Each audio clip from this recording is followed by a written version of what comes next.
Squad இவ்வளோ நேரம் இங்கே தாங்க உட்காந்து எடிட் பண்ணிகிட்ருந்தேன். எடிட் பண்ணிவிட்டு யூடியூப்பில் அப்லோடு பண்ணியாச்சு.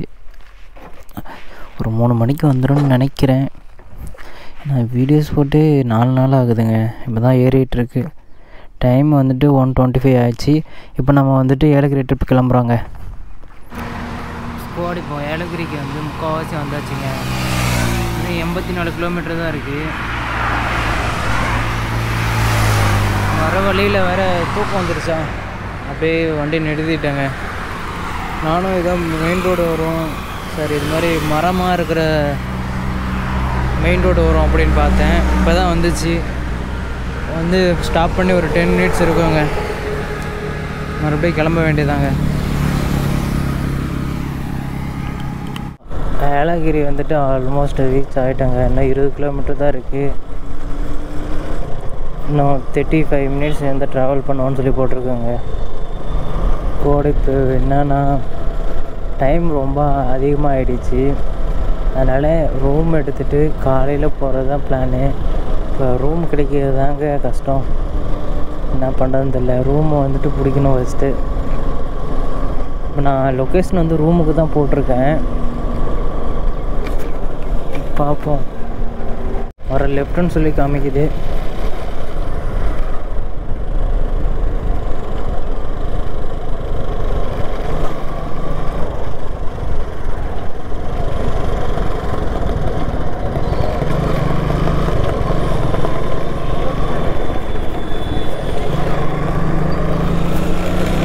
இன்னும் 5 கிலோமீட்டர் உள்ளே போகணுமா?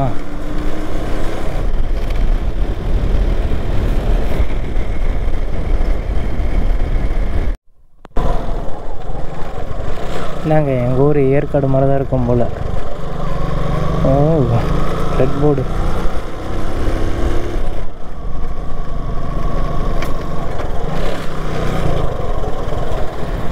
வண்டி மட்டும் நல்லா இருந்துச்சுன்னா படுக்க போட்டு திருப்பிட்டு போயிடுவாங்க. என் வண்டி ஏற்கனவே ஹேண்டில் பார் பெண்டு ஓடிடுச்சு. இன்னும் மேலே போக போக சன்செட் பார்க்கலாங்க. ரோடு, இந்த ரோடு பாருங்களேன் எப்படி வளைஞ்சு இருக்குன்ட்டு.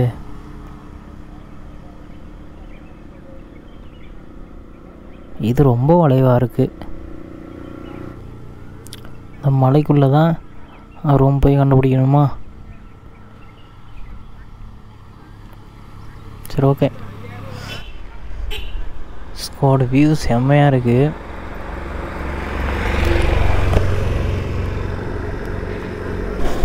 ஸ்குவாட் இன்னும் 8 கிலோமீட்டர் இருக்குது.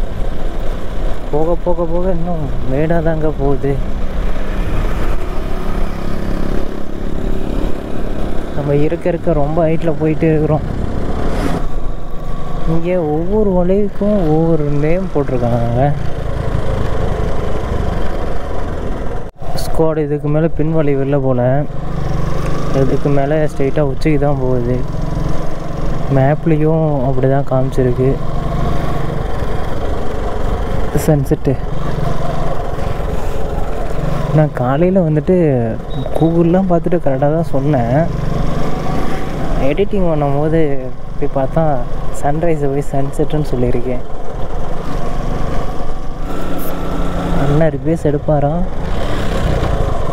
அப்படியே உழைச்சிட்டு வர ரிவேஸ் எடுப்பாரா?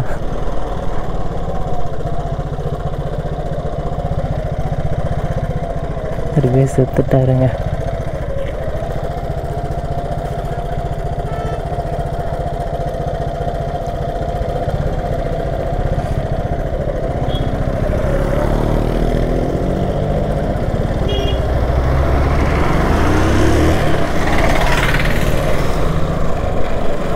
ஒரு எங்கே போய் சுற்றிட்டு வருது ஒரு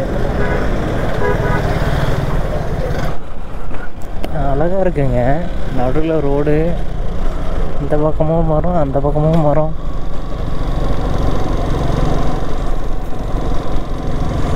வர்றேன் கலரெல்லாம் இருக்குது. இப்போ என்னன்னா வந்துகிட்டே இருந்தேன். இவ்வளோ பெரிய ஃபாரஸ்ட்டுக்குள்ளே சின்னோண்டு ரோடு.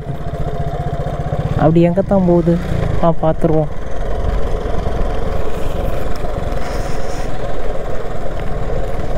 ஒரு இடத்தையும் விடக்கூடாது. மலைக்குள்ளே ஒரு காடு, ஒரு வீடுங்க. நல்லா இருக்கு. இந்த அண்ணன்ட்ட கேட்போமா?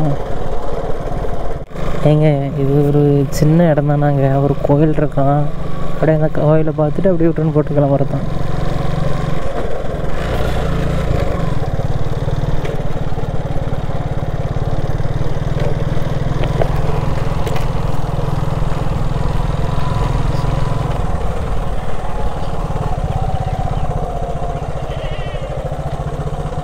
எங்கெல்லாம் அந்த கோயிலே காணோம். ஐயோ ஸ்கோட். அது என்னாச்சுன்னா ஒரே ஒரு ரோடு தாங்க போகுது, இந்த நேராக போகுது. நான் மேப்பில் பார்த்தேன், ஒரு கொஞ்சம் தூரம் தான் போகுது, அதுக்கப்புறம் அதுவே கட் ஆகிடுது. மேலே எப்படி ஒரு ஊர் சின்ன ஊராக இருக்கோ அதேமாரி சின்ன ஊர் இங்கேயும் இருக்குது, அவ்வளோதான். ஸ்கோட் என்ட்ரன்ஸுக்கு வந்தாச்சு.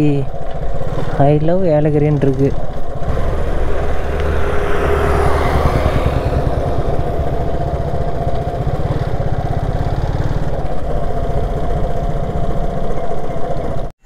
ஸ்கோட் நம்ம வந்து ரூமை பிடிச்சாச்சுங்க. இதுதான் ரூமு. ஒரு பெட்டில் 2 பேர் தாராளமாகவே படுக்கலாம். ரூம் ரெண்டு வந்து எவ்வளோன்னா 850ங்க. இன்றைக்கி 6 மணிக்கு எடுத்தேன், நாளைக்கு 6 மணிக்கு கிளம்பிடணும். எனக்கு ஏதாச்சும் ஒர்க் இருந்துச்சுன்னா எக்ஸ்டெண்ட் பண்ணிக்கலாமான்னு சொல்லி கேட்டிருந்தேன். பண்ணிக்கலாம்னு சொல்லியிருந்தார். அப்போதைக்கு என்ன இருக்கோ அதுக்கேற்ற மாதிரி பண்ணிக்கலான்னு சொல்லிட்டாரு. இது வந்து பால்கனி தானே, எனக்கு அதெல்லாம் தெரியாது. எனக்கு எப்பயுமே பிடிக்காத ஒன்று என்னென்னா, ரூமில் வந்துட்டு இந்த லைட் இருக்குல்லங்க, இந்த சிங்கிள் லைட் வச்சா எனக்கு பிடிக்கவே பிடிக்காது. அந்த சிங்கிள் லைட்லேயும் அந்த பிரைட்னஸ் ரொம்ப கம்மியாக இருக்குது பாருங்கள், அது மட்டும் கொஞ்சம் ஒரு மாதிரி இருக்குது. அப்படியே தூங்குற மாதிரியே இருக்குது. ஒரு என்ன சொல்கிறது, ஒரு புத்துணர்ச்சியே இல்லை. பால்கனியா இன்னும் ஒன்றும் தெரிய மாட்டேங்குது. என் பைக் அங்கே கீழே நிற்கிது, அந்த பைக்கை மட்டும் கொஞ்சம் ஓரமாக விடணும். இங்கே தூரில் விட்டுகிட்டே இருக்கா, அதனால் ரூம் கூட ரொம்ப சில்லுன்னு இருக்குங்க. இந்த ரூம் ஆனால் ஏசிலாம் கிடையாது.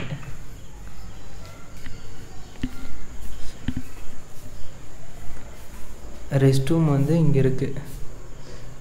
வெஸ்டர்ன் டாய்லெட் தான் போட்டிருக்காரு.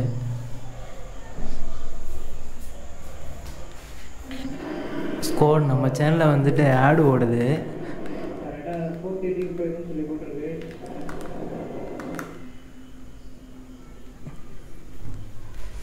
இது வேறு டிஸ்டர்ப் பண்ணிக்கிட்டு போக மாட்டேங்குதுங்க.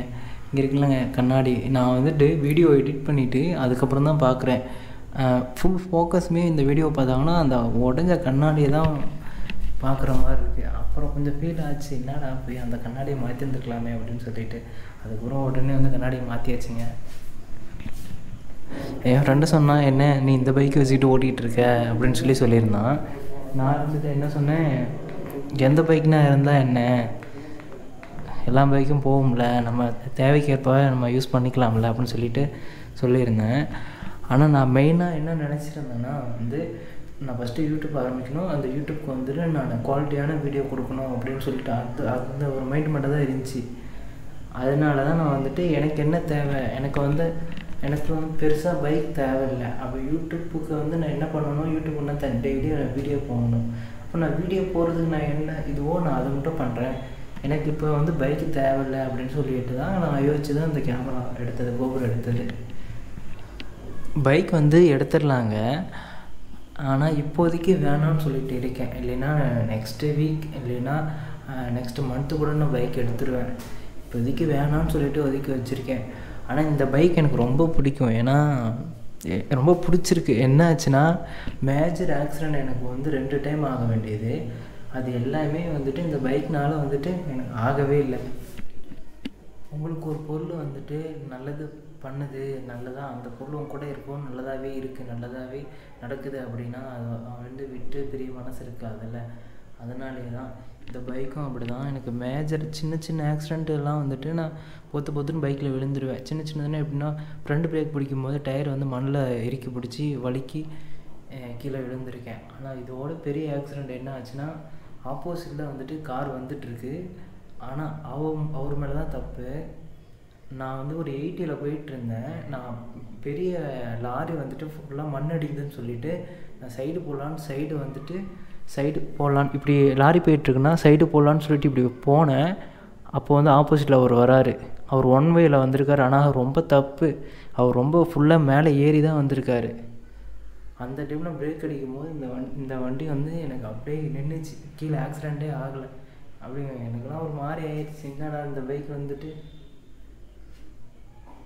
இப்படி பண்ணியிருக்கேன். எப்பயுமே ஒரு சின்ன இதுனா வந்து விழுந்துருவோம்ல. இப்போ இந்த பைக்கை வந்து நம்ம ஸ்கிப்பே பண்ணலையே அப்படின்னு சொல்லிட்டு கொஞ்சம் பிடிச்சிருந்துச்சி. அதனால சரி இப்போதைக்கு நமக்கு பைக் வேணாம், இதே வச்சு ஓட்டோம் அப்படின்னு சொல்லிட்டு அப்படி நினச்சிட்டு இருக்கேன். ஸ்கூல் இந்த வீடியோ இதோடு என் பண்ணிக்கிறேன். இன்றைக்கி டைம் வந்துட்டு ஒரு 8 o'clock இருக்குங்க. காலையிலே நேரமாகவே எழுந்துச்சிட்டேன். 7 மணிக்கு எழுந்துட்டேன். என்னாச்சுன்னா வெயில் வந்துட்டு எப்படி சுருக்குன்னு அடிச்சிச்சிங்க. அப்படியே எழுந்திரிச்சிட்டேன்.